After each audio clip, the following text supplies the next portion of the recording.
Today, I have made a top 5 right fielders list going into 2021. One note before we start, Juan Soto is projected to be the Nationals right fielder, but I included him in the left fielders video since he was left fielder for the past couple of seasons.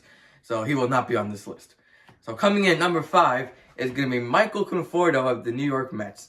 In 2020, he had his breakout season, finally, with a 322 batting average, 412 on base percentage, 515 slugging percentage, and 927 OPS.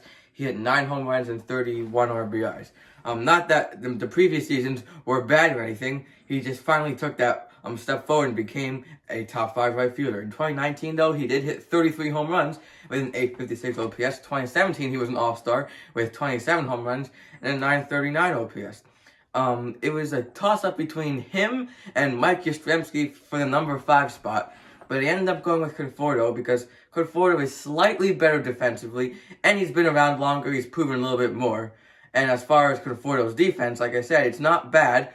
Some metrics say it's not very good, but I've seen Conforto play every single game since I'm a Mets fan, and I really don't think it's that bad. He also has a very good eye, a 358 career on-base percentage, which also helps. So coming in at number 4, this is where you start to see some of the best players in baseball. It's Bryce Harper of the Philadelphia Phillies. He is a top 25 player, but he comes in at number 4 on this list because right field is so good. In 2020, he hit 13 home runs with a 962 OPS. 2019, 35 home runs with a 260 batting average. That'll be usually where he will top around in terms of batting average, 260, 270. In 2017, he had an OPS over 1,000. 2015, it was his MVP year with 42 home runs. He led the league in on-base percentage, slugging percentage, and OPS. But what's holding him back from higher spots is just the next 3 guys that are just so good and a little bit better than him. So that's why he comes in at number 4. Coming in at number 3 is Aaron Judge of the New York Yankees. He is a spectacular hitter. His career averages are a 272 batting average, 390 on base, 558 slugging percentage, and a 948 OPS. He would average 45 home runs a season, but the injuries are big for him. He cannot stay on the field. In 2018, he played 112 games. 2019, he only played 102 games. And last year, he only played 28 out of the 60 games.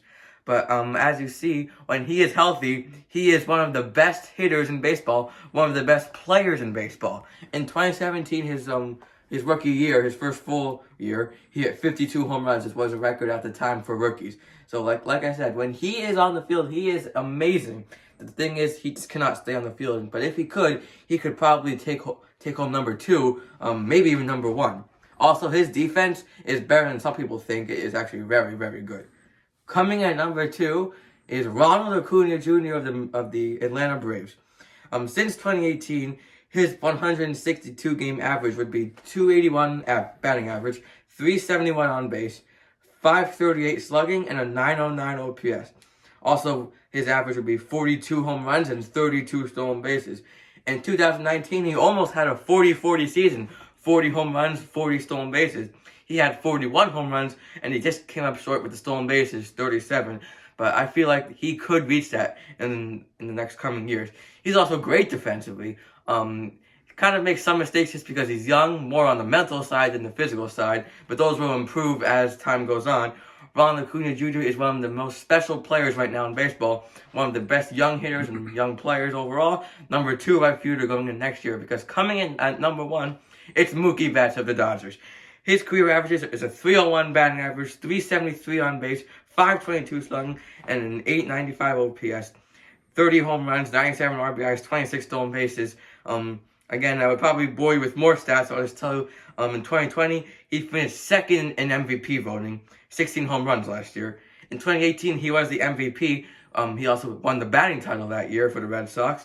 He had a 640 slugging percentage, which was also first, and an OPS at 1.078.